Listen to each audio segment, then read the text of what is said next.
Salam semua, salam Alberta. Ya, selamat pagi semuanya. Sungguh bersyukur kita masih bisa beribadah ya pagi ini. Sebelum kita mulai pujian penyembahan kita, saya undang kita semua bersatu dulu sebentar. Kita minta Roh Kudus yang memimpin kita dalam ibadah pada pagi ini.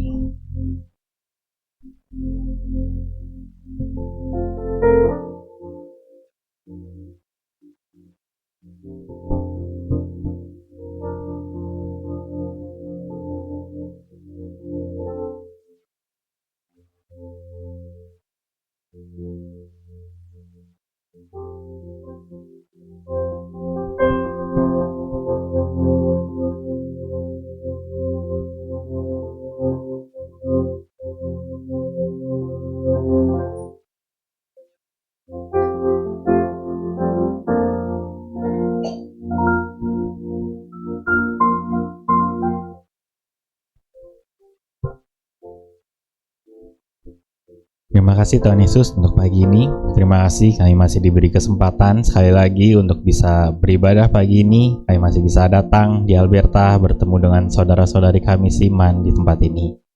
Terima kasih Tuhan, dan kami tahu kalau kami masih bisa datang, masih bisa memuji menyembah-Mu pagi ini semua hanya karena anugerah-Mu saja. Karena itu tadi tidak akan kami sia-siakan kesempatan ini Tuhan. Pagi ini kami mau sungguh-sungguh beribadah, fokus memuji menyembah-Mu, belajar kebenaran firman-Mu, memberikan persembahan kami yang terbaik yang bisa kami berikan. Hanya di dalam nama Tuhan Yesus kami sudah siap untuk beribadah pada pagi ini. Haleluya, amin. Mari Alberta, saya undang untuk berdiri. Kita mau memuji kebesaran-Nya pagi ini. Kami memuji kebesaran-Mu Tuhan. How great Thou art, how great Thou art.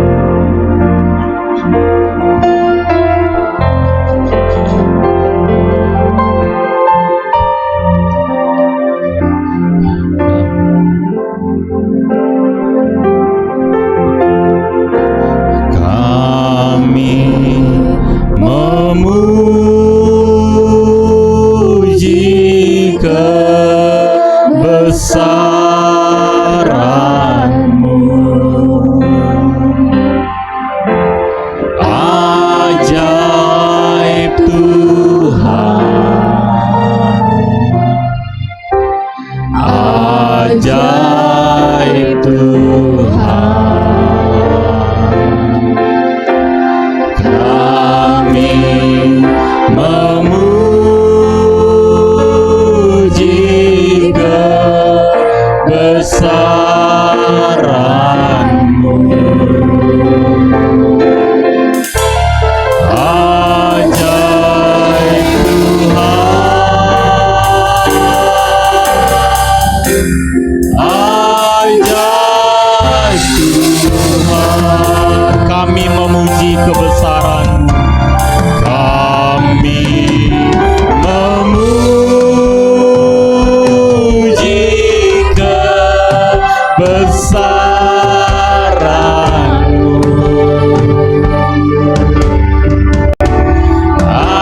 ajaib Tuhan, ajaib Tuhan. Alberta datang dan Alberta memuji kebesaran-Mu Tuhan.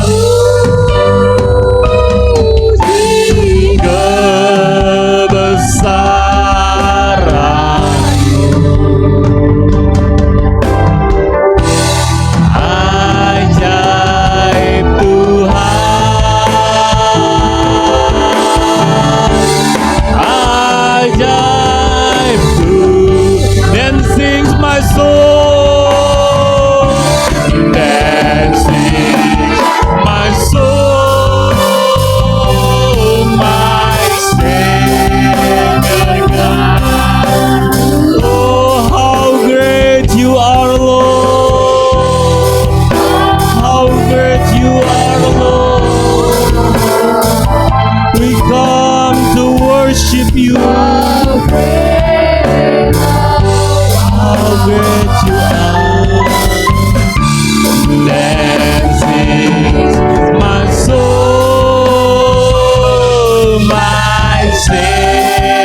Savior God to thee. How great thou art, how great thou art. Then sings my soul, my Savior God to thee. How great thou art, how great thou art. Then sing my soul, my Savior God to thee.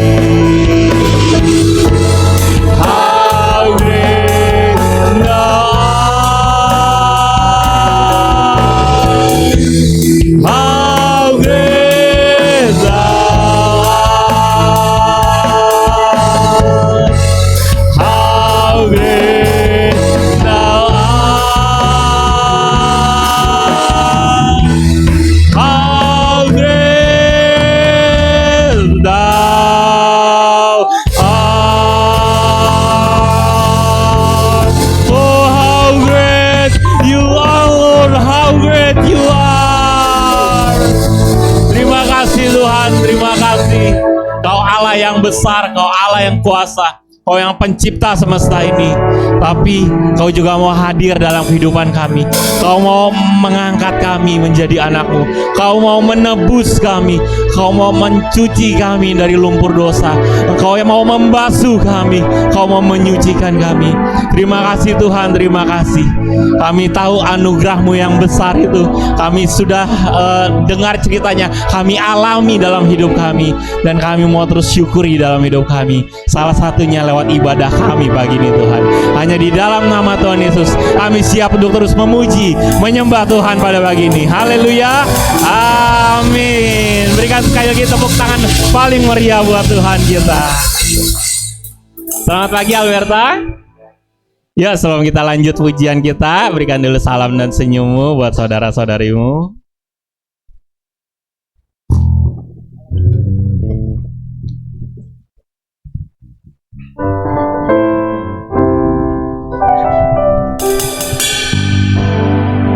Oke, di sini siap memuji Tuhan? Tuhan kita besar, amin. Amin. Yuk sama-sama mengatakan Tuhan Raja Maha Besar.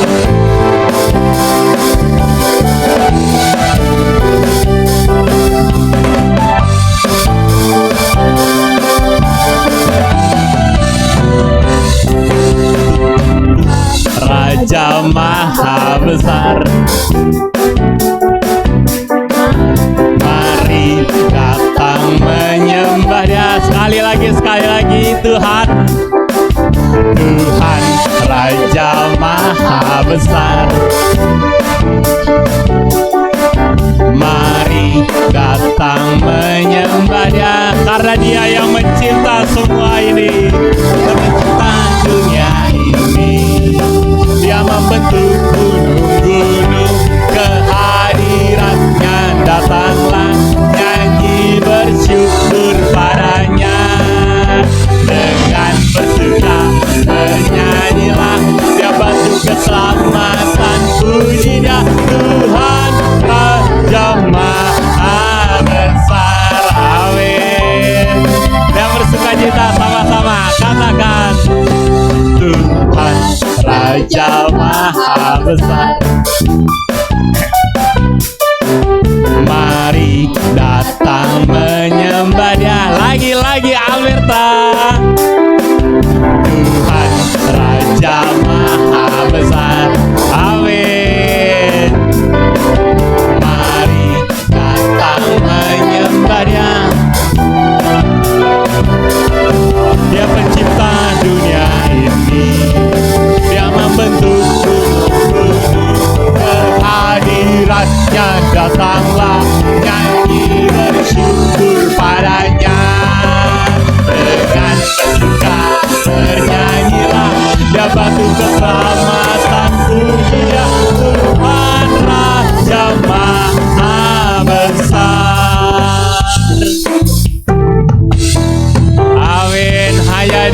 yang paling besar. Dia maha besar.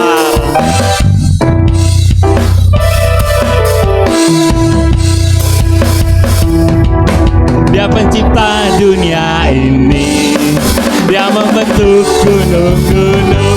Kehadirannya datanglah, nyanyi bersyukur padanya. Dengan bersuka bernyanyilah, dia batu keselamatan. Coba lihat kanan kirinya, katakan dengan bersuka, yuk kita mau bernyanyi buat Tuhan. Colek kanan kirinya. Dengan bersuka bernyanyilah, dia batu keselamatan. Puji dia Tuhan Raja Maha Besar. Tuhan Raja Maha Besar. Tuhan Raja Maha Besar. Haleluya. Amin. Kita punya Tuhan yang besar, dan Dia satu-satunya sumber kekuatan kita. Amin. Kaulah sumber kuatku Tuhan.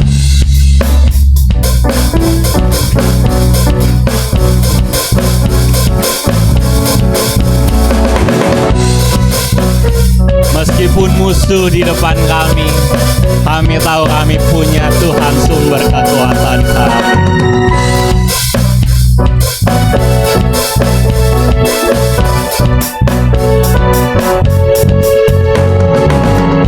Meskipun musuh di depanku, rintangan menghadang langkahku, ku tahu sungguh Engkau. Ya Tuhan, terima kasih Kau terus beserta kami. Kau Allah yang Alberta. Berlaksa di sisi kananku, ku tahu janjimu, Engkau bersamaku. Alberta, nyatakan dengan imanmu. Takkan pernah goyah keyakinanku pada dirimu, Yesus Tuhan. Tiada yang seperti dirimu.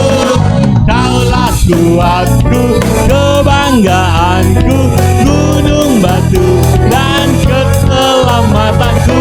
Kuat tanganmu, perlindunganku. Kaulah Allah sumber kemenanganku. Haleluya.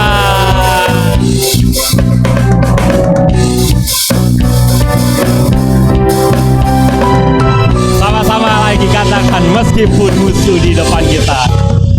Meskipun musuh di depan, rintangan menghadang langkah, tahu sungguh Engkau bersamaku. Haleluya. Bersama Tuhan kita lewati semua. Beribu rebah di kiriku, berlaksa di sisi kananku, ku tahu janjimu, Engkau bersamaku. Dan ini nyanyian anak-anakmu di Alberta. Takkan pernah goyah keyakinanku. Kasih Tuhan. Tiada yang seperti dirimu. Kaulah kuatku, kebanggaanku, gunung batu dan keselamatanku. Kuat tanganmu, perlindunganku. Kaulah Allah sumber. Kaulah kuatku, kebanggaanku. Kuat tanganmu, perlindunganku. Kaulah Allah sumber kemenanganku. Terima kasih Tuhan. Alberta, kita nyanyikan lirik ini ya. Kita katakan, Kaulah kuatku, penghiburanku. Sama-sama. Kaulah kuatku, penghiburanku.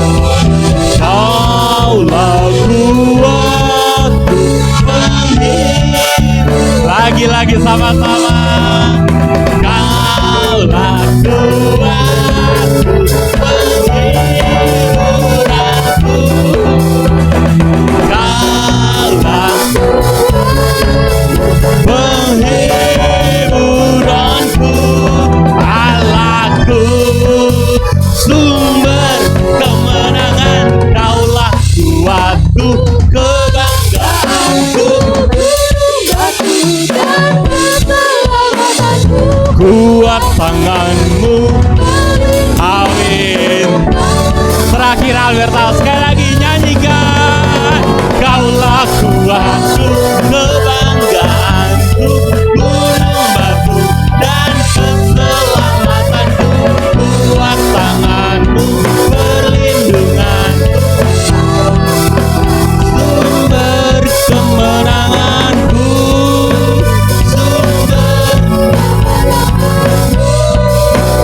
sumber kemenangan, kaulah kuatku. Haleluya, haleluya. Silakan duduk Alberta.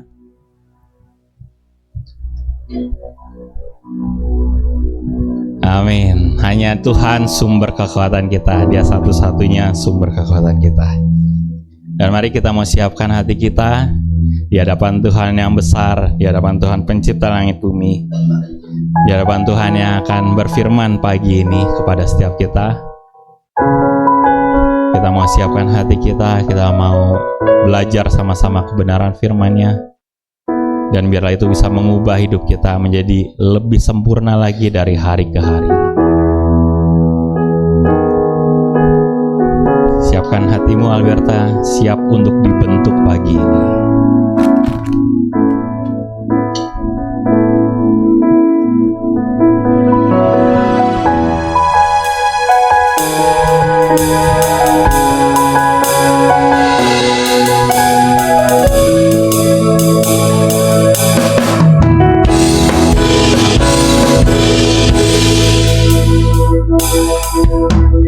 Tuhan, Kau sungguh besar, karya-Mu sungguh ajaib, tiada hentinya ku mengagumi, sungguh Kau ajaib. Ku mau selalu bersyukur kepadamu, Tuhan. Anugerah-Mu yang terbesar, Kau yang selamatkan kami Tuhan. Selalu dan selalu Kau angkat hatiku, Kau membuatku berharga di mata.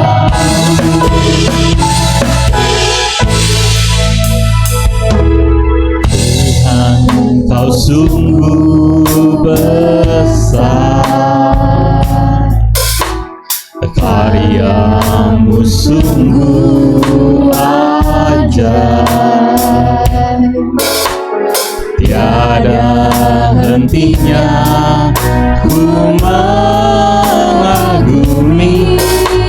sungguh. Sekali lagi kita mau katakan, Tuhan Kau sungguh besar. Tuhan Kau sungguh besar. Yang merasakan kasih-Nya yang besar, nyanyikan dengan percaya, nyanyikan dengan penuh rasa syukur kita.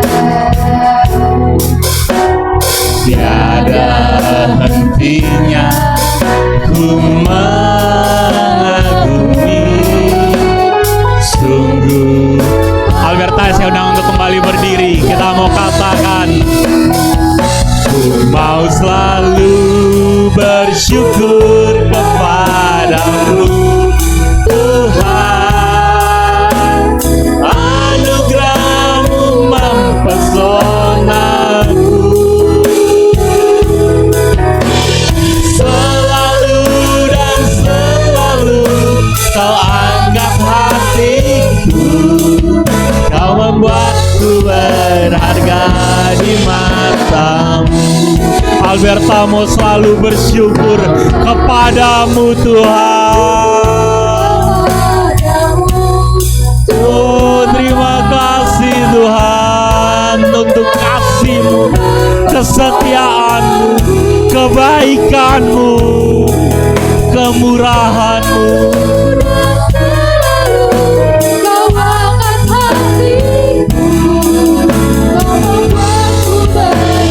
Sekali lagi lagi nyatakan kami mau selalu bersyukur.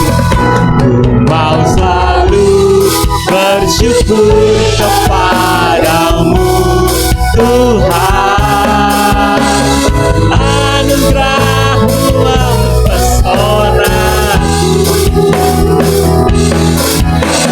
selalu dan selalu Kau angkat hatiku. Kau membuatku berharga di mata-Mu.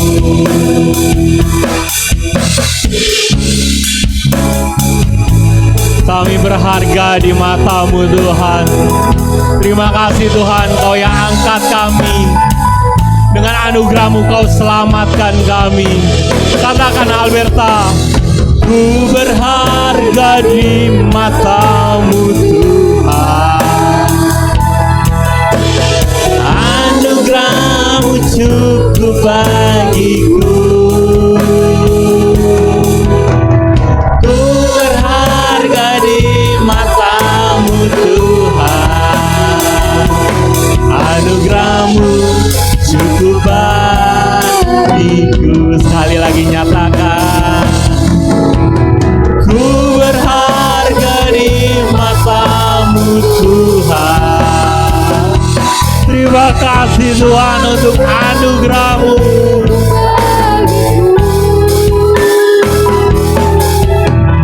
Ku berharga di mata-Mu Tuhan. Anugerah-Mu cukup bagiku.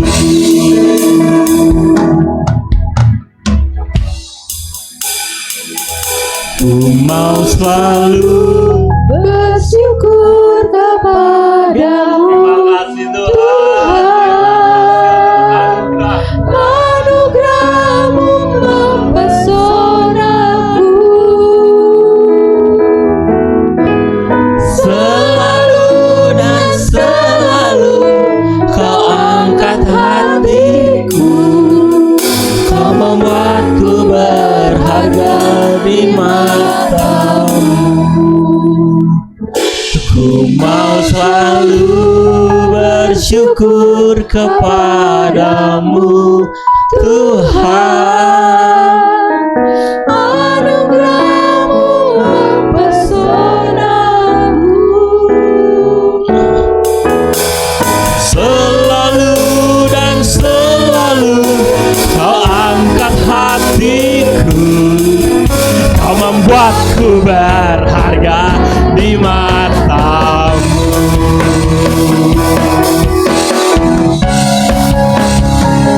Ku mau selalu bersyukur kepadamu Tuhan. Untuk selanjutnya saya serahkan kepada hamba-Nya.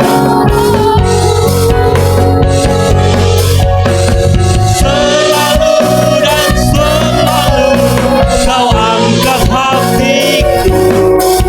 Kau membuatku berharga di mata-Mu.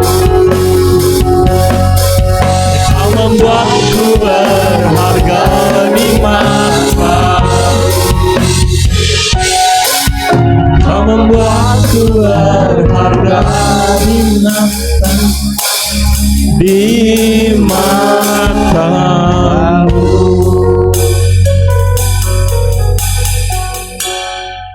Benar Tuhan, Kau membuat kami begitu berharga di mata-Mu. Bahkan Kau buat kami seperti biji mata-Mu yang selalu Kau pelihara dengan baik, Kau jaga dengan baik di dalam kehidupan ini. Sungguh kami bersyukur memiliki Allah yang seperti Engkau, Allah yang selalu memperhatikan setiap anak-anak-Mu, selalu memelihara setiap anak-anak-Mu. Pagi ini Bapa, kami kembali datang menghadap hadirat kudus-Mu di tempat ini.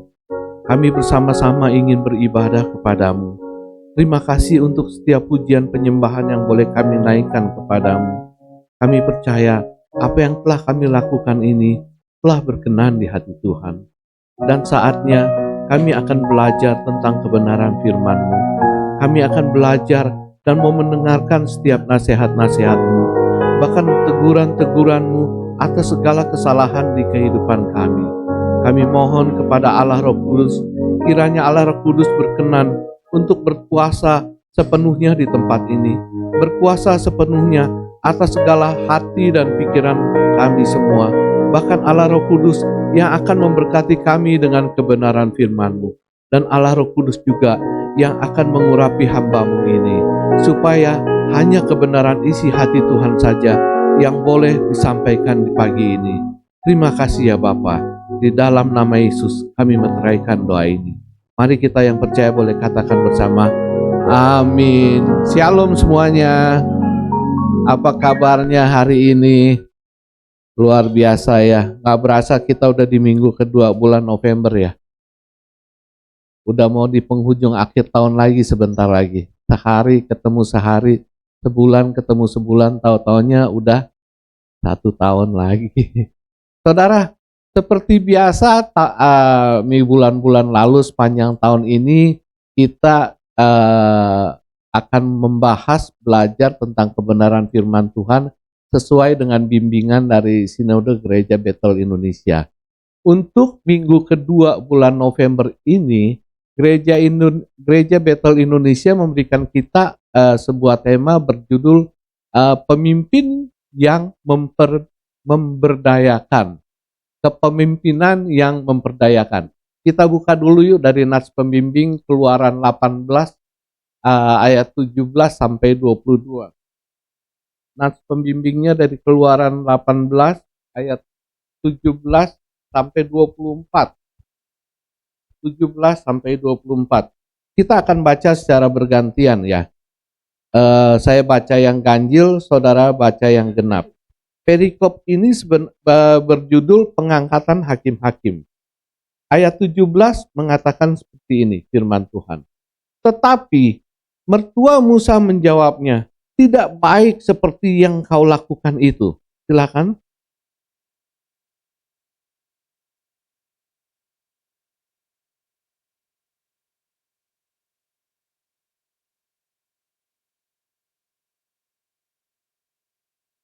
Jadi sekarang, dengarkanlah perkataanku. Aku akan memberi nasihat kepadamu, dan Allah akan menyertai engkau. Adapun engkau, wakililah bangsa itu di hadapan Allah, dan kau hadapkanlah perkara-perkara mereka kepada Allah.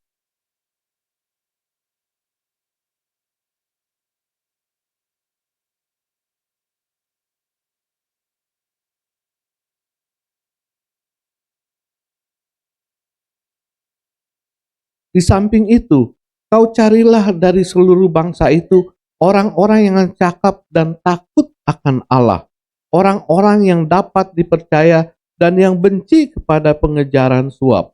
Tempatkanlah mereka di antara bangsa itu menjadi pemimpin 1.000 orang, pemimpin 100 orang, pemimpin 50 orang, dan pemimpin 10 orang.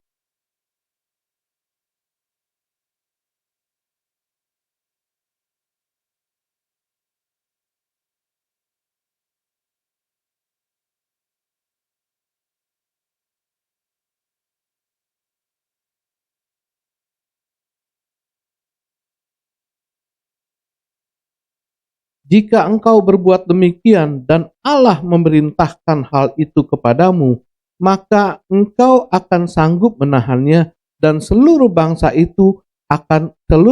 ini akan pulang dengan puas senang ke tempatnya.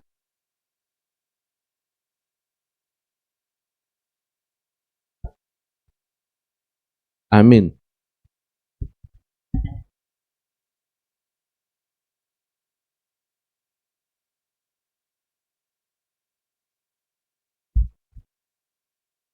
Belakangan ini mulut saya mulai kering lagi. Saudara-saudara, nats yang kita baca ini sebenarnya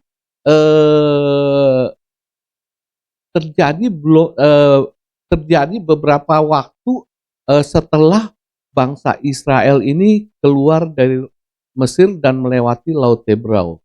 Ini nggak beberapa terlalu banyak. Kalau nggak salah saya hitung pemberhentian ketiga atau keempat setelah mereka keluar dari Laut Mati.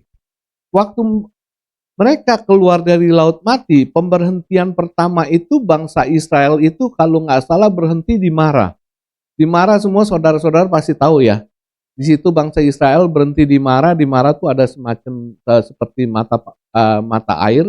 Yang mata air itu begitu mereka minum terasa pahit. Lalu Allah memerintahkan Musa, ya udah Musa, kamu ambil sebuah kayu, lemparkan ke mata air itu, dan ternyata mata air itu menjadi manis sehingga bisa diminum oleh bangsa Israel.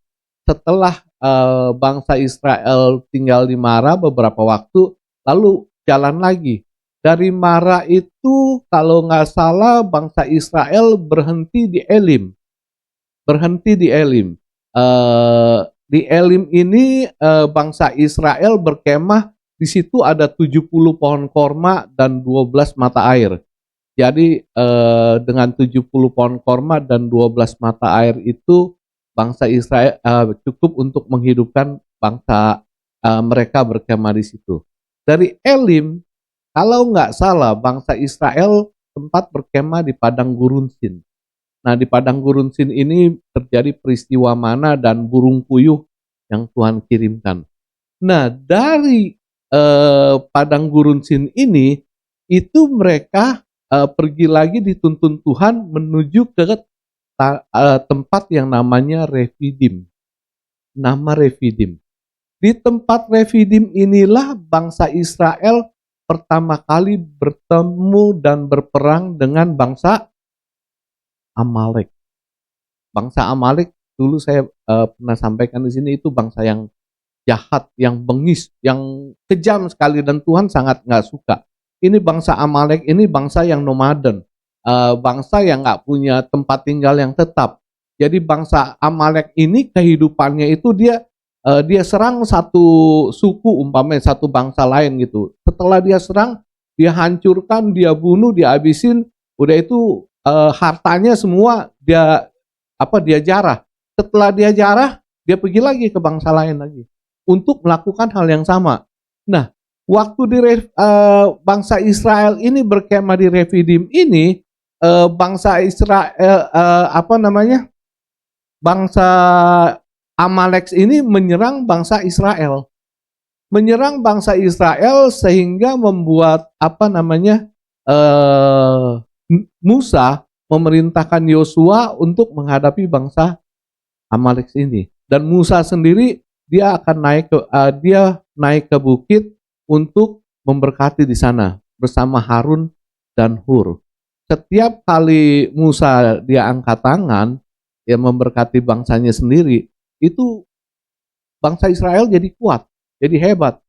Tapi seberapa lama Musa bisa angkat tangan seperti ini? Coba saudara pernah praktekin nggak? Angkat tangan seperti ini kira-kira tahan berapa lama? 1 jam nyampe nggak? Pau yang sering olahraga nih, nyampe nggak Pau? Nggak nyampe ya, paling 15 setengah jam kali ya ditahan-tahan. Nah, tiap kali Musa capek, Musa turun tangan seperti ini, itu bangsa Amalek jadi lebih kuat. Jadi bangsa Israel ini kalah. Sampai-sampai ya Musa ditolongin sama Harun dan Hur. Karena dia kan harus berdiri tuh. Jadi berdiri nggak kuat, dikasih batu, tangan Musa begini, si Harun dan Hur di tangan sebelah kiri kanan untuk menopang tangannya Musa sehari-harian. Sampai akhirnya bangsa Amalek ini dikalahkan. Setelah bangsa Amalek ini dikalahkan, kemudian mereka tetap berkemah di situ. Kemudian datanglah Yitro. Yitro ini dia adalah mertuanya si Musa. Yitro datang untuk berkunjung ke Musa di Refidim bersama dengan istrinya Musa. Namanya Zipora. Bersama dia bawa juga 2 anaknya Musa, si Gersom dan si Eliezer. Nah, pada kunjungan Yitro kepada Musa ini di Refidim ini, terjadilah apa yang seperti dikatakan dalam nats yang kita baca ini. Waktu Yitro melihat Musa, bagaimana kehidupan Musa dan kerja Musa sehari-hari, Yitro melihat, waduh, ini Musa nggak bisa seperti ini nih. Dia bekerja sehari-hari terlalu melemahkan, membuat dia jadi lelah, jadi capek. Yang lelah dan capek dengan pekerjaannya itu bukan cuma Musa, tetapi juga bangsa Israel. Kenapa bisa seperti itu? Karena kerjaan Musa tuh tiap hari, ya saya sih mencoba membayangkan ya, nggak tahu seperti apa seperti itu. Anggap Musa itu duduk dan sedang bukan menghakimi, lagi mengadili dan memberikan keputusan kepada semua bangsa Israel yang lagi ada masalah, lagi ada persoalan. Kenapa Yitro memberitahu ini pekerjaan melelahkan? Kamu nggak bakal pernah sanggup untuk menyelesaikan ini semua dengan seorang diri saja. Nggak, kamu nggak bakal pernah sanggup. Karena apa? Saya berpikir, kenapa bisa begitu ya? Oh, saya membayangkan bisa jadi. Soalnya apa? Waktu bangsa Israel pertama kali keluar dari tanah Mesir dan berjalan, itu jumlahnya berapa orang? Ada yang ingat? 600.000 orang. Itu dikatakan hanya laki-laki yang berusia 20 tahun lebih yang bisa berperang. Yang masih oke gitu. Berarti antara 20 sampai 50-an kali ya. Kalau 50 tahun ke atas, apalagi udah 60 model kayak saya, orang-orang nggak bisa apa-apa mungkin. Itu katanya 600, bukan katanya, itu berjumlah 600.000 orang. Makanya para teolog memperkirakan bangsa Israel yang keluar dari Mesir keluar dari Mesir itu menuju tanah perjanjian itu diperkirakan berjumlah 2 juta orang. Karena kalau satu orang punya satu istri, punya satu anak, nggak dihitung orang tua lagi, itu kan kurang lebih udah 1.800.000 sampai ya 2 juta orang. Nah, saya baru di situ. Kenapa Musa bisa begitu capek kerjanya? Karena dari anggaplah 600.000 orang lah. 600.000 orang kalau 1% aja, 1% dari 600.000 berapa? 6.000 orang yang punya masalah, punya persoalan, yang dia harus meminta Musa memutuskan masalahnya ini, siapa yang benar, siapa yang salah, atau jalan keluarnya ini seperti apa, ini seperti apa. 6.000 orang. Mereka ngantrinya seperti apa loh? Siapa yang pernah ngantri ke dokter di sini? Yang muda-muda jarang ya. Paling yang muda kayak saya nih. Saya sering ketemu Ibu Tri sama Pak Budiman kalau lagi kontrol ke dokter.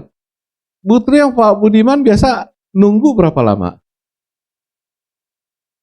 2 jam. Itu berapa orang di depan kita? Di depan. Hah? Banyaknya paling 10 kali ya. 10 orang. 10 orang nunggu 2 jam. 10 orang nunggu 2 jam. Saya pernah 30 orang ya antrian. 4 jam lebih loh. 4 jam lebih. Nah ini kalau dari 600.000 yang kita hitung, ambil 1%, 6.000 orang yang minta tolong untuk Musa memutuskan perkaranya, itu berapa lama? Hah? Berapa lama? Kalau 10 orang 2 jam, itu 10 kalau 6.000 berarti 600 ya? 600 jam bukan? Nah bukannya ini melelahkan. Jadi orang yang punya perkara, Musa lagi beresin 1 orang, itu ke dokter ya. Kalau ke dokter paling masuk 5 menit, 10 menit. Kalau ini masalah, rasa saya lebih kali, karena kan harus dipecahkan. Musa mesti mendengarkan yang satu, mendengarkan yang satu lagi, baru bisa ambil jalan keluar. Kalau ceritanya pendek, kalau ceritanya panjang, berarti 1 orang bisa setengah jam lebih. Nah ini yang nunggu giliran ke 600 itu kapan baru bisa nyampe ke Musa? Ini yang Yitro katakan, pekerjaan kamu ini melelahkan sekali loh. bikin capek banget loh. Kamu nggak bisa kerja seperti ini. Yang capek bukan diri kamu sendiri. Bangsa Israel yang punya masalah persoalan juga capek. Saya baru setelah saya pikir-pikir, kenapa Yitro bisa bilang Musa ini bisa melelahkan kerja seperti ini. Ya karena keadaan seperti itu. Itu cuma 1% aja. Itu cuma 1%. Karena itu, Yitro memberikan nasihat kepada Musa. Seperti yang kita baca tadi. Kamu nggak bisa kerja begini nih. Kamu harus buat pendelegasian, buat kepemimpinan, buat pimpinan yang baru. Kamu harus bikin orang yang memimpin dari 1.000 orang, pemimpin yang memimpin 1.000 orang. Habis pemimpin yang memimpin 1.000 orang, kamu bikin lagi pemimpin yang memimpin 100 orang. Habis yang 100 orang, kamu bikin pemimpin yang urus 50 orang. Habis bikin pemimpin yang 50 orang, kamu bikin lagi pemimpin antara 10 orang. Tujuannya apa? Untuk meringankan si Musa kerja. Untuk juga menghilangkan beban bangsa Israel. Supaya kalau mereka ada pertikaian, ada masalah, ada persoalan, mereka beresin di antara pemimpin 10 orang. Kalau yang pemimpin 10 orang ini nggak bisa ngeberesin masalah ini, dia akan naik ke pemimpin yang 50 orang. Kalau 50 orang juga nggak bisa, dia akan naik ke pemimpin yang 100 orang. Kalau 100 orang nih persoalan begitu ngejelimet, dia akan naik ke pemimpin yang 1.000. Kalau yang 1.000 nggak sanggup juga, baru dihadapin ke Musa. Ini adalah manajemen kepemimpinan dan manajemen pendelegasian yang pertama ada di dunia. Ini yang menjadi dasar dari setiap organisasi yang ada, atau dasar dari sebuah perusahaan yang ada, atau dasar dari gereja kita yang ada. Ini dasarnya dari nasihat si Yitro kepada Musa.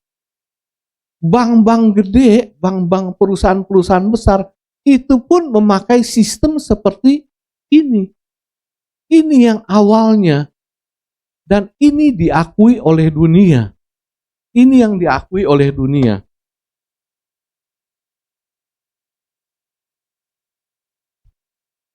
Yitro memberikan nasihat seperti ini satu hikmat yang luar biasa yang Tuhan berikan untuk Musa.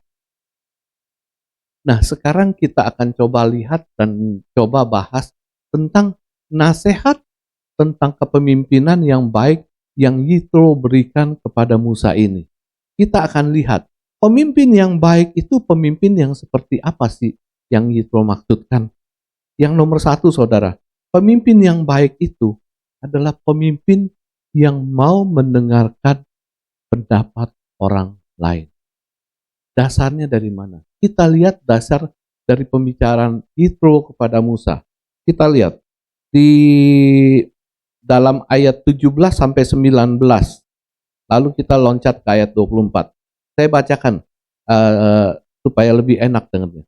Tetapi mertua Musa menjawab, "Tidak baik seperti yang kau lakukan ini. Engkau akan menjadi sangat lelah, baik engkau, baik bangsa yang beserta engkau ini. Sebab pekerjaan ini terlalu berat bagimu, tidak sanggup engkau melakukannya seorang diri saja. Jadi sekarang dengarkanlah perkataanku. Aku akan memberi nasihat kepadamu dan Allah akan menyertai engkau. Adapun engkau, wakililah bangsa ini di hadapan Allah dan kau hadapkanlah perkara-perkara mereka kepada Allah." Lalu di ayat 24 dikatakan, Musa mendengarkan perkataan mertuanya itu dan dilakukannya lah segala yang dikatakannya. Musa melakukan segala nasihat yang Yitro kasih tahu. Kenapa Musa mau mendengarkan nasihat yang Yitro mertuanya kasih tahu? Ini nggak berkaitan dengan status, dengan keadaan Musa. Ngerti nggak maksud saya? Status dan keadaan Musa saat itu, dia ini kan mantunya si Yitro. Biasa kan mantu, kalau mertua ngomong pasti ngikutin kan. Kalau nggak ngikutin, anaknya diambil pulang kan. Oh, saya pernah hampir kejadian begitu. Oh, enggak. Enggak, kalau mertua saya ngomong apa, saya nggak bilang enggak. Selalu saya bilang iya. Sampai mertua saya bilang begini, Wiwi udah nggak beli hati gua. Udah nggak beli hati saya gitu. Jadi ya memang apa yang dia omongin saya selalu iya dan ngikutin. Posisi Musa ini mantu kan? Yitro ngasih tahu, ngasih nasihat. Musa kan mengikuti, tapi bukan karena statusnya sebagai mantu. Tapi ini dia mengikuti, dia berdasarkan profesionalisme. Kalau kita mau lihat, kita mau ukur, Musa ini jauh lebih hebat, jauh lebih berpengalaman dalam hal kepemimpinan. Yitro kan hanya seorang, bukan hanya. Yitro itu seorang imam kan. Dia imam dari Median. Kalau seorang imam, itu yang dipimpin orang-orang yang dipimpinnya atau jemaat-jemaatnya gitu berapa banyak? Hanya paling mungkin berapa ratus saja. Tapi orang yang dipimpin oleh Musa ini 600.000 loh. 2 juta loh kalau plus. 2 juta jiwa. Berarti pengalaman Musa, kepemimpinan Musa itu kan jauh lebih besar dari Yitro. Tapi Yitro mau memberikan nasihat karena Yitro dapat hikmat dari Tuhan. Dan Musa itu bukan seorang pemimpin yang tinggi hati. Dia bukan seorang pemimpin yang tinggi hati. Dia seorang pemimpin yang rendah hati.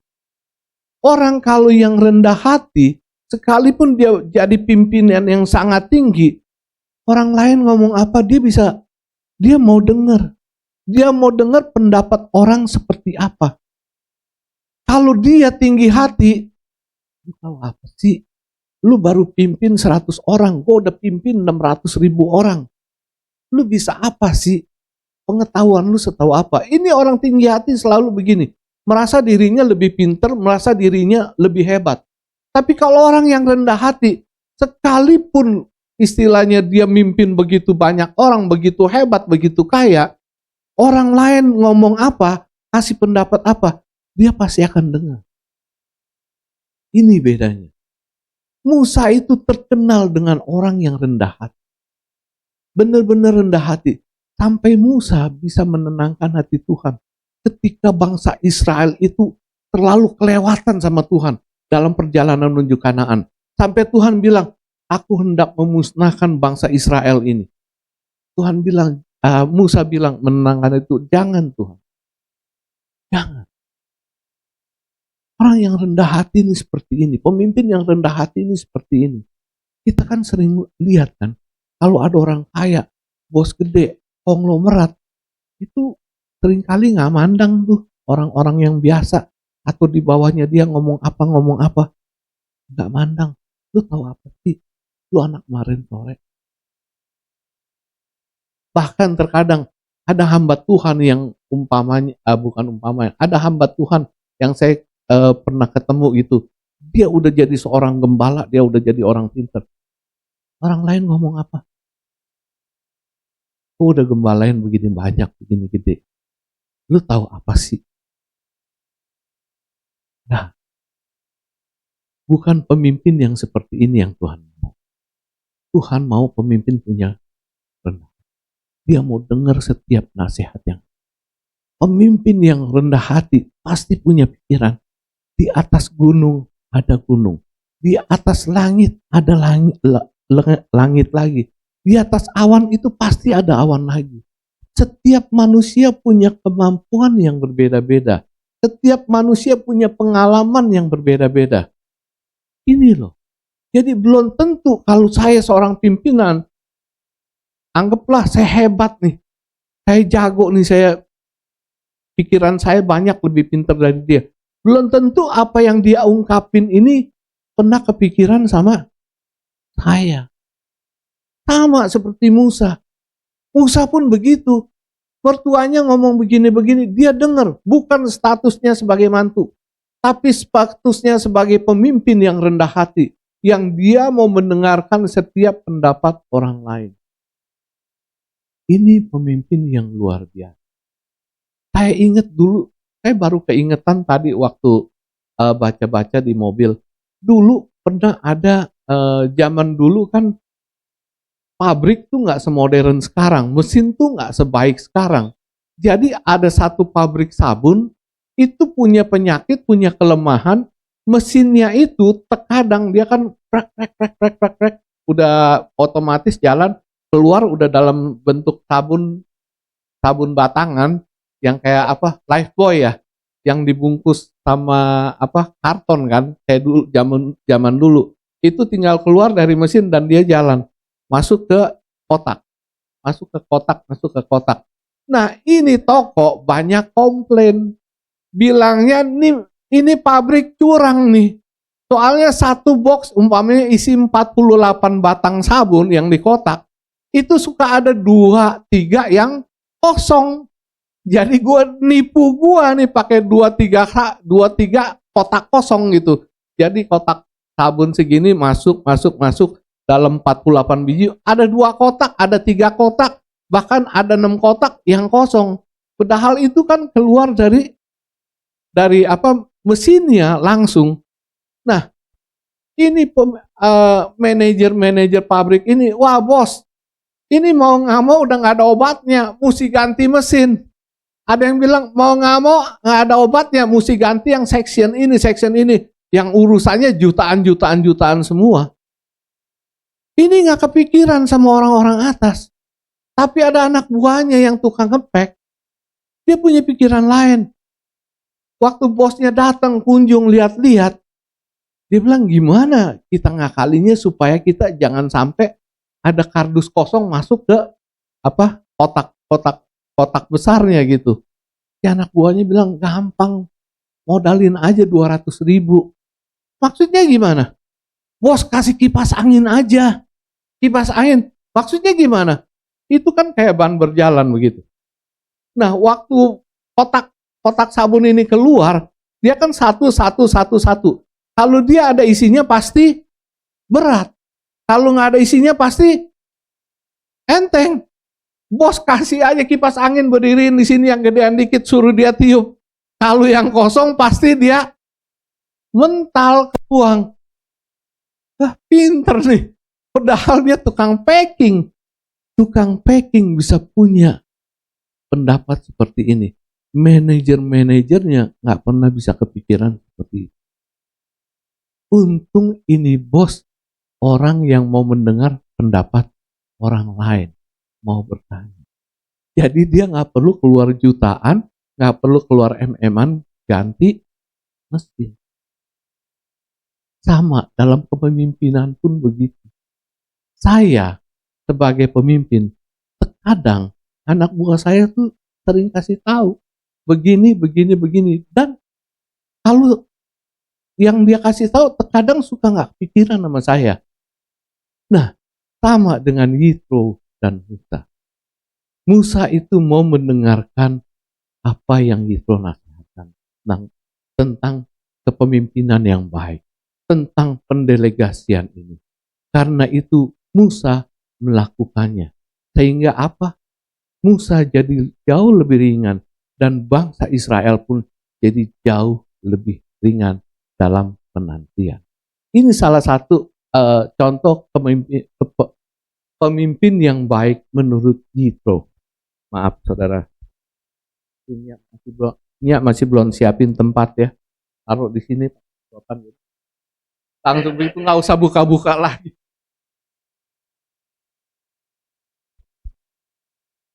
Nanti saya bikinin lah. Lalu yang nomor 2 saudara. Nomor 2, seorang pemimpin yang baik adalah pemimpin yang pasti memberitahu tentang aturan. Kalau dalam kasus Musa ini adalah mengajarkan tentang ketetapan Allah. Kita lihat di ayat yang ke-20. Saya bacakan ya. Ayat 20, Yitro berkata seperti ini. Kemudian haruslah engkau mengajarkan kepada mereka ketetapan-ketetapan dan keputusan-keputusan yang memberitahukan kepada mereka jalan yang harus dijalani dan pekerjaan-pekerjaan yang harus dilakukan. Ini contoh kepemimpinan yang baik yang kedua. Seorang pemimpin yang baik itu bukan cuma sekedar ambil orang, angkat orang, taruh, terus dibiarin gitu aja. Apalagi dalam kasus Musa ya. Musa itu begitu dia mengangkat seorang pimpinan, dia harus istilahnya di perusahaan mungkin bukan cuma training kali ya. Training bukan ya. Jadi dia harus kasih tahu tentang ketetapan-ketetapan dan hukum-hukum yang ada. Kalau di perusahaan mungkin tentang peraturan perusahaan atau aturan main perusahaan atau hal-hal apa yang harus dikerjakan. Seperti ini, itu loh kasih tahu. Kalau kamu angkat pimpinan yang baru, kamu harus kasih tahu tentang ketetapan yang ada ya. Apalagi ini urusannya sama Tuhan loh. Kamu harus kasih tahu tentang hukum-hukum Tuhan itu seperti apa. Kamu harus kasih tahu tentang ketetapan-ketetapan Tuhan itu seperti apa. Kamu harus kasih tahu tentang cara mengadili itu seperti apa. Kamu harus kasih tahu tentang keputusan yang harus diambil itu seperti apa. Ini pimpinan yang baik. Jadi ketika pimpinan yang diangkat oleh Musa ini, begitu dia menghadapi satu masalah, begitu dia menghadapi satu persoalan, dia punya satu pegangan. Dia punya satu dasar untuk memutuskan perkara atau mengadili perkara yang ada. Jadi dia nggak keluar jalur. Ini pimpinan yang baik. Sama di dalam istilahnya dalam kehidupan sekuler, organisasi atau perusahaan itu pun sama seperti itu. Anggaplah satu bank besar, BCA lah. BCA pendirinya siapa? Ko Alyong kan? Lim Hsia Leong kan? Lim Hsia Leong ini punya anak banyak. Pasti anak-anaknya akan jadi pimpinan kan? Ngegantiin dia nanti. Nah anak-anaknya itu dia nggak langsung pungut taruh di atas jadi pimpinan. Enggak. Yang saya baca nggak seperti itu. Anak-anaknya ini harus memulai kerjanya dari bawah. Tujuannya apa? Supaya anak-anak ini harus tahu. Dia mulai dari bawah, bukan dari sapu ngepel begitu bersihin WC. Enggak, paling enggak jadi staff. Dia jadi staff. Jadi staff umpamanya dia bagian kasir dulu. Itu yang paling awal. Oh, bagian kasir seperti ini. Aturan mainnya tuh seperti ini. Dasar-dasar untuk ngerjakan kasir tuh seperti ini. Buat keputusan tuh seperti ini. Dia udah dari kasir mungkin dia akan dipindah ke mana? Ke bagian pemasaran. Dari bagian pemasaran ke mana? Mungkin ke bagian LC atau bagian analis atau apa. Terus dia akan diputar. Dia akan diputar supaya dia tahu tentang bank itu seperti apa. Baru dia mulai naik dari jadi manajer. Naik jadi manajer, habis itu baru nanti akhirnya ke puncak pimpinan. Ini tujuannya apa? Supaya anak ini bisa belajar, orang yang dikader untuk jadi pimpinan ini bisa belajar, tahu tentang ketetapan di bank ini seperti apa lo, aturannya seperti apa lo, jalan keluar kalau ketemuin masalah seperti apa. Ini pimpinan yang baik harus menerapkan seperti ini. Tapi kalau pimpinan yang ya enaknya aja lah, ngegampangin aja, lalu kan anak gua, udah lu naik aja langsung. Coba lihat. Kira-kira perusahaan itu bisa bertahan berapa lama? Terlalu banyak. Contohnya salah satu, Astra. Ingat kasus William Suryajaya. Karena kesalahan anaknya, Astra itu. Mungkin kalau dalam hal ini Pak Rizwan jauh lebih jago lah, lebih ngerti lah. Karena Pak Rizwan urusannya bukan cuma 1-2 orang, 100-200 kepala. Urusannya udah banyak sekali yang kepala-kepala yang dipimpin. Begitu ya Pak Rizwan. Pasti pimpinan yang baik, dia akan train anak buahnya. Dia akan kasih peraturan ketetapan yang ada yang jadi dasar supaya kalau menemukan masalah, menemukan persoalan, dia bisa beres. Musa pun seperti ini. Yitro menasihatkan seperti ini. Supaya di dalam mereka membereskan perkara yang ada di antara bangsa Israel. Enggak salah, enggak berat. Enggak menyimpang dari apa yang Tuhan mau. Lalu yang nomor 3. Yang nomor 3, pemimpin yang baik adalah pemimpin yang mampu memberdayakan orang atau mencari orang yang memiliki kompeten, memiliki kemampuan untuk menjadi seorang pimpinan. Dan pemimpin yang baik ini dalam mencari orang-orang yang bisa memimpin, yang memimpin jadi pemimpin baru, itu mereka juga punya kriteria. Ini ada di dalam ayat 21. Saya bacakan ya. Di samping itu, kau carilah seluruh bangsa itu orang-orang yang cakap dan takut akan Allah. Orang-orang yang dapat dipercaya dan benci kepada pengejaran suap. Tempatkanlah mereka di antara bangsa itu menjadi pemimpin 1.000 orang, pemimpin 100 orang, pemimpin 50 orang, dan pemimpin 10 orang. Ini adalah kriteria yang harus ada dalam mencari seorang pemimpin yang baru. Pertama apa? Cakap. Apa yang dimaksudkan dengan cakap? Bukan berarti ganteng, bukan berarti manis ya. Cakep, cakep di sini, cakep maksudnya di sini adalah orang yang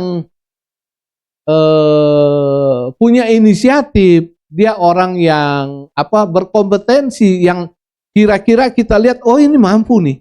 Ini mampu dia bisa untuk menjadi seorang pimpinan. Ini orang yang cakap. Orang yang kita, begini deh, yang saya gampang jelasin. Saya punya beberapa anak buah dulu. Beberapa anak buah. Saya bisa lihat tuh, dari umpamanya 10-12 anak buah saya, ini kira-kira dia bisa jadi pimpinan. Karena kita bisa lihat kapasitas orang, dia mampu apa enggak. Ya Pak Rizwan begitu ya. Pasti bisa kita kenalin. Mungkin dari cara dia bekerja, cara dia ketemu umpamanya persoalan atau masalah, dia menyelesaikannya gimana, atau dia tentang dia cara memimpin beberapa orang, atau berhubungan dengan teman-temannya.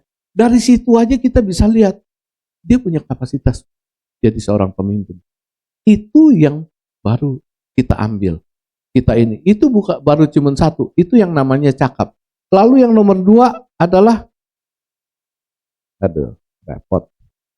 Selain cakap, itu adalah takut akan Allah.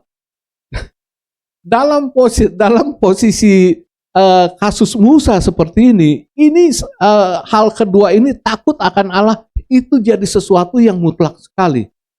Karena di sini mereka berurusan dengan Allah. Mereka juga berurusan dengan umat pilihan Allah. Mereka itu harus mengadili dengan benar-benar seadil-adilnya, dengan benar-benar sebenar-benarnya. Ini harus takut akan Allah. Kalau seorang pemimpin yang nggak takut akan Allah, itu anak buahnya nanti semua jadi pada berantakan. Contohnya gampang dah. Kita kalau saudara baca dalam Perjanjian Lama, begitu bangsa Israel ketemu dengan pemimpin yang nggak takut akan Allah, yang menyembah berhala, bangsanya seperti apa? Menyembah berhala semua, nggak takut akan Allah semua. Dia bikin pengorbanan-pengorbanan untuk ilah-ilah. Ini berawal dari pemimpin. Tapi kalau pemimpin itu takut akan Allah, ke bawahnya gimana? Mereka akan mencontoh pemimpinnya. Ini hal yang simpel, hal yang sederhana, yang bisa kita lihat di dalam Alkitab. Karena itu, waktu Musa mencari pemimpin-pemimpin baru, hal ini akan sangat penting, menjadi takut akan Allah. Beda dengan keadaan yang sekarang. Tapi saya nggak usah sebutkan, saudara bisa ngerti ya. Saudara, oh nggak ngerti, ini nggak ngerti, ntar kita berdua aja di warung kopinya. Itu nomor 2, harus takut akan Allah. Lalu yang nomor 3, Dikatakan di sini yang dapat dipercaya. Maksudnya yang dapat dipercaya ini, dia benar-benar bisa dipercaya untuk memimpin. Bisa dipercaya untuk mengadili. Dia bisa dipercaya bahwa dia bisa menjalankan tugas ini dengan sebaik-baiknya. Dia bisa dipercaya untuk menjalankan penghakiman ini atau mengadili dengan ketetapan-ketetapan firman Tuhan. Dia bisa dipercaya jadi seorang pemimpin. Dia nggak gampang nengok ke kiri, nggak gampang nengok ke kanan, nggak bisa dipercaya, nggak gampang bisa. Ya gue kenal sama lu, gue ACC aja deh, gue belain lu. Nggak seperti itu. Yang bisa dipercaya, dia akan mengadili dengan baik-baik. Lalu yang nomor 4 adalah yang benci kepada pengejaran suap. Pengejaran suap itu apa? Nyogok. Rupanya dari dulu udah ada nyogok. Kalau sekarang ada nyogok udah nggak heran. Ini rupanya penyakit tua ya nyogok ya. Penyakit dari zaman dulu ya. Dari nenek moyang udah ada sampai sekarang. Nah, pemimpin yang seperti ini adalah kriteria yang harus ditetapkan dalam mencari pemimpin yang baru. Seorang pemimpin yang masih terima nyogok, jangan harap ada keadilan. Belum lama ini kita bacakan tentang seorang hakim agung, mantan hakim agung yang udah pensiun berapa tahun, ternyata karena ada satu kasus dibongkar, akhirnya dia ketangkep ke bawah. Begitu digeledah sama KPK, di rumahnya itu berapa banyak? 1 triliun sama berapa emasnya? 51 kilo. Aduh, kita dibagiin seorang sebatang aja tuh emas juga masih nggak habis. Cukup buat kita aja, nggak usah banyak-banyak, nggak usah yang 1 T, 1 kilo aja. Nah, gimana bisa ada keadilan kalau pemimpin itu, hakim itu bisa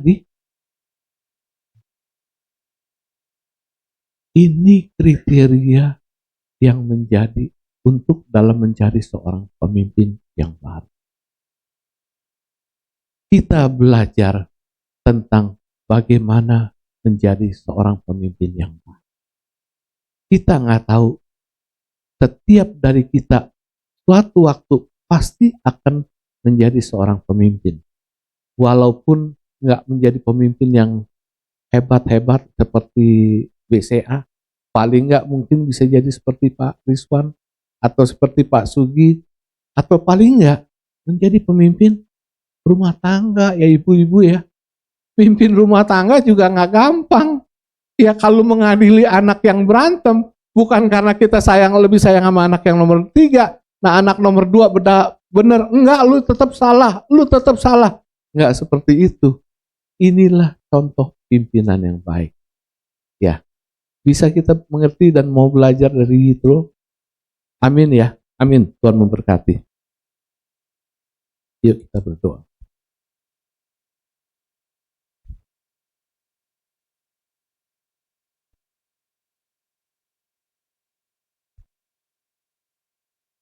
Bapa yang bertahta dalam kerajaan surga, kami sungguh mengucap syukur dan berterima kasih karena di siang hari ini Bapak mengajarkan kami tentang bagaimana menjadi seorang pemimpin yang baik. Bapak tunjukkan kepada kami bagaimana Yitro bisa memberikan nasihat kepada Musa. Sekalipun Musa seorang pemimpin yang besar, seorang pemimpin yang hebat, Yitro hanya seorang imam. Tapi lewat Yitro, Tuhan bisa pakai untuk menasehati Musa tentang bagaimana Musa harus bekerja, tentang bagaimana seorang pemimpin yang baik bisa menciptakan pimpinan-pimpinan berikutnya, pemimpin-pemimpin berikutnya yang sebagai akan meneruskan kepemimpinannya. Tuhan, kami tahu setiap kebenaran firman-Mu, setiap nasihat firman-Mu yang kami dengarkan di pagi hari ini, pasti ada maksud Tuhan kepada kami. Kami belajar untuk menjadi seorang pemimpin yang baik. Bukan hanya pemimpin yang baik, tetapi menjadi anak Tuhan yang baik juga. Terima kasih buat nasihat-Mu kepada kami, bahwa kami harus selalu mau mendengarkan pendapat orang lain. Sekalipun kami sudah begitu hebat, ataupun sekalipun kami lebih ada dari mereka, atau kami lebih pandai dari mereka. Tuhan mau supaya kami tetap rendah hati. Sebagaimana apapun adanya kamu, tetap mau rendah hati. Dan Tuhan mau juga kepada kami, supaya kami mau memilih, mau belajar untuk belajar memilih orang-orang yang bisa kami didik untuk menjadi seorang pemimpin atau seorang yang paling tidak mempunyai karakter yang baik, mempunyai sesuatu yang bisa Tuhan pakai untuk memperluas kerajaan-Mu di dimanapun. Bapa, terima kasih untuk bekal-bekal-Mu di pagi hari ini. Kami akan ingat tentang bagaimana nasihat Yitro kepada Musa, dan kami akan ingat bagaimana kami harus berlaku ketika Tuhan tunjuk kami menjadi seorang pemimpin. Terima kasih buat firman-Mu di pagi ini, Bapa. Di dalam nama Yesus kami meteraikan doa ini. Amin.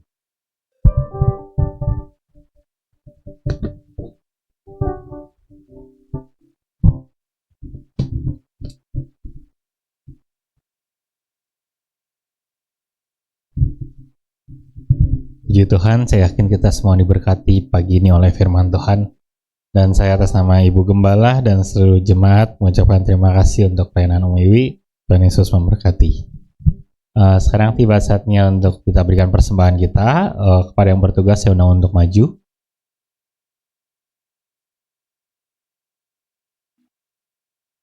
Dan nanti untuk doa persembahan saya mohon Ibu Pur ya memimpin kita dalam doa persembahan.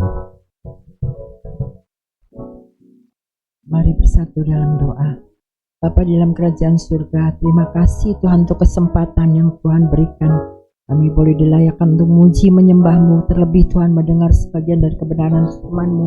Tanamkan, meteraikan dalam kehidupan kami Bapa.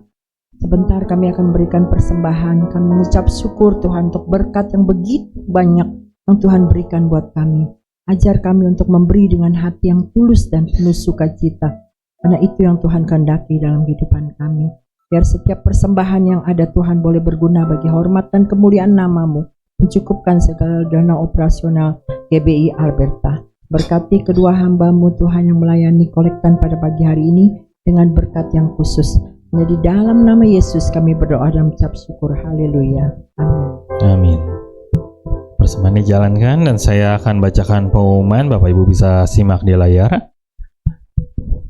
Pertama-tama, apakah ada di antara jemaat yang baru pertama kali hadir di GBI Alberta? Tidak ada ya. Oke.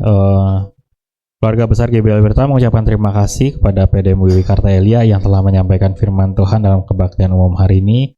Tuhan Yesus memberkati keluarga dan pelayanan Wiwi. Terima kasih juga kepada semua pelayan yang telah setia melayani dalam kebaktian umum hari ini. Tuhan Yesus memberkati. Untuk kaum wanita diundang untuk hadir dalam kebaktian kaum wanita diadakan setiap hari Selasa pukul 10 pagi. Dan untuk hari Selasa tanggal 12 November, firman Tuhan akan disampaikan oleh Pendeta Magdalena Chandra.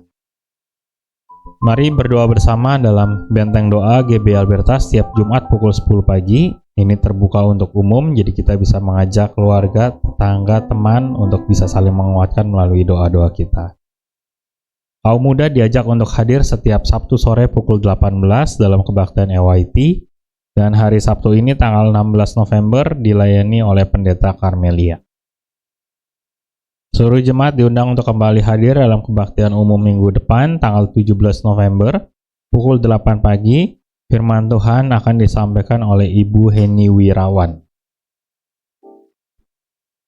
Lalu untuk sekolah minggu itu diharapkan para orang tua dapat membawa anak-anaknya ketika beribadah sehingga anak-anak dapat mengikuti sekolah minggu di kelas lantai 3 bersamaan dengan kebaktian umum. Berikutnya keluarga besar GBI Alberta mengucapkan selamat ulang tahun pernikahan kepada Diakan Felix Gusman Komala dan Pendeta Karmelia Suryanto yang mereka nonton pernikahan tanggal 12 November. Berikutnya terima kasih kepada donatur diakonia IKN yang sudah mempersembahkan 50.000, LH 100.000, Saudara Dev 1 juta. Siapa lagi akan menyusul? Bapak Ibu bisa mempersembahkan buat diakonia ini. Lalu untuk acara kongko dulu yang kita adakan kalau setelah ibadah, itu kalau mau tergerak memberikan makanan, minuman atau dana bisa menghubungi Diaken Lilumin. Terima kasih yang sudah mempersembahkan, Mr. Agnes yang sudah mempersembahkan 150.000, Ibu Melinda 100.000, Ibu Lisna 100.000, Saudara Lisna 50.000. Lalu untuk dana OTA, terima kasih untuk Ibu Esther Chong yang sudah mempersembahkan 200.000.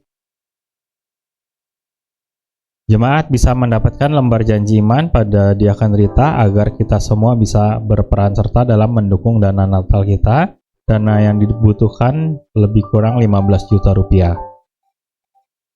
Lembar janji iman yang sudah dibagikan minggu lalu dapat dikembalikan kepada Diaken Rita. Dan terima kasih untuk semua yang sudah mempersembahkan.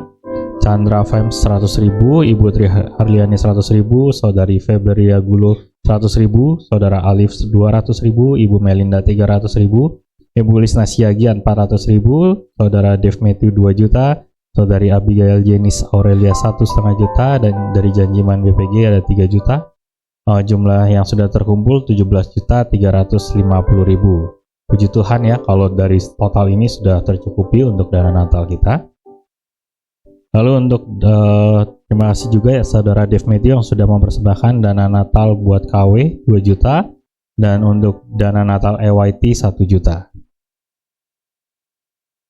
Bagi jemaat yang sudah mengembalikan perpuluhan tapi namanya belum tercantum di laporan ini, dapat menghubungi gembala jemaat.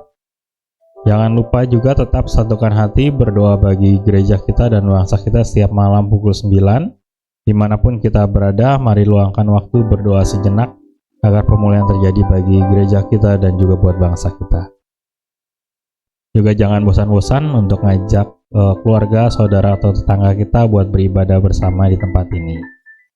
Dan semua warta tadi yang sudah saya bacakan, Bapak Ibu bisa lihat juga di warta digital yang dikirimkan di WA grup GBI Alberta. Oke, itu aja. Apakah ada pengumuman tambahan?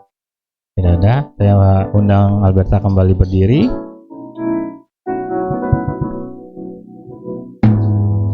Di akhir ibadah ini kita mau katakan sekali lagi kita mau bersyukur kepada Tuhan.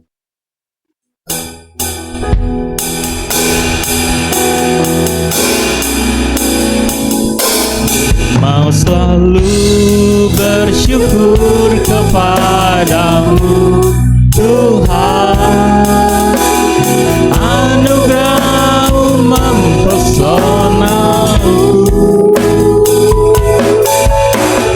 Selalu dan selalu Kau angkat hatiku, Kau membuatku berharga di matamu. Sekali lagi Alberta nyatakan, mau selalu bersyukur padamu Tuhan.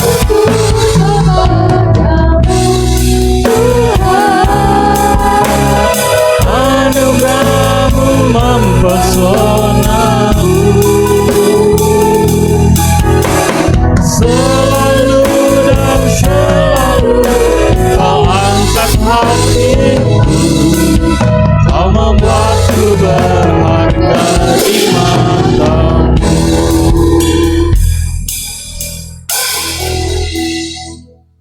Terima kasih Tuhan Yesus untuk pimpinan-Mu dalam ibadah ini. Terima kasih Kau sudah berbicara langsung pada kami lewat firman-Mu. Terima kasih Tuhan, kami sudah belajar bersama dan kami juga mau lakukan dalam kehidupan kami.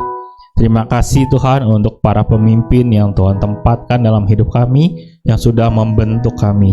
Dan juga tolong kami Tuhan ketika kami harus membentuk pemimpin-pemimpin berikutnya. Tuhan berikan hikmat bagi setiap kami. Tuhan berikan kemampuan bagi setiap kami. supaya kami juga bisa dipakai Tuhan membentuk pemimpin-pemimpin berikutnya. Terima kasih untuk firman-Mu yang sudah mengajarkan kami, dan kami juga berdoa buat Om Wiwi yang sudah Tuhan pakai menyampaikan firman-Mu di tempat ini. Kami percaya Tuhan sendiri yang memberkati secara khusus. Tuhan juga yang terus pakai Om Wiwi dimanapun Om Wiwi melayani, di situ nama Tuhan Yesus dimuliakan. Tuhan, kami juga mau berdoa buat saudara-saudari kami untuk Felix dan CL yang merayakan ulang tahun pernikahan pada tanggal 12 November besok. Biar juga Tuhan yang memberkati di hari ulang tahun pernikahan mereka, dan sudah sekian tahun mereka jalani, kami percaya Tuhan terus yang akan memimpin di tahun-tahun yang akan datang. Tuhan Yesus, kami juga mau berdoa buat rangkaian ibadah Natal di tempat ini Tuhan, baik itu di ibadah Natal komisi dan juga ibadah Natal umum.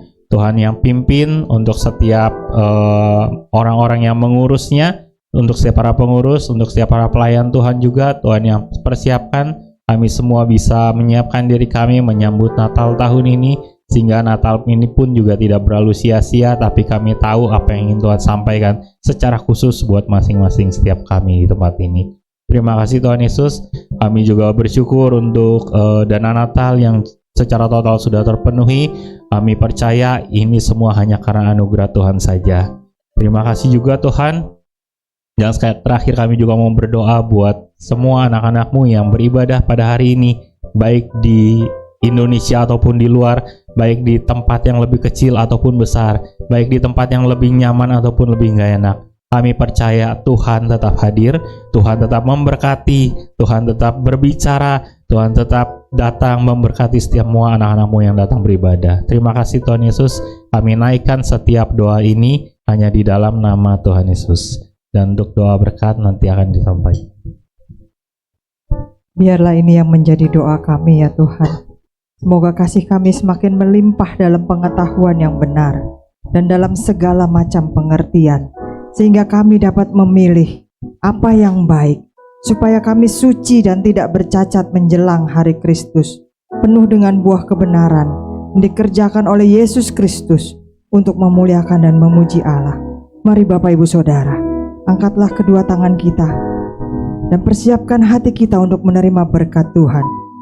Biarlah kekuatan Simson, kebijaksanaan Salomo, kesabaran Ayub, iman Abraham, inspirasi Daniel, ketulusan Esther, keberanian Daud, kesalehan Henok, kelembutan hati Musa, ketaatan Yosua, kesetiaan Ruth, sukacita Habakuk, turun menjadi bagian dari pribadi dan karakter kita setiap harinya. Maka sekarang turunlah atas kita semua sekalian kasih karunia dari Allah Bapa kita di dalam sorga, pengampunan dan kekuatan dari Tuhan Yesus Kristus Juru Selamat kita, damai sejahtera, sukacita, dan pimpinan dan penyertaan dari Rohul Kudus turun menyertai setiap langkah kita, mulai dari saat ini sampai Tuhan Yesus datang yang kedua kalinya menjemput kita semua di atas awan-awan. Kita yang tetap percaya dan setia kepadanya, dalam nama Yesus terimalah. Haleluya. Amin.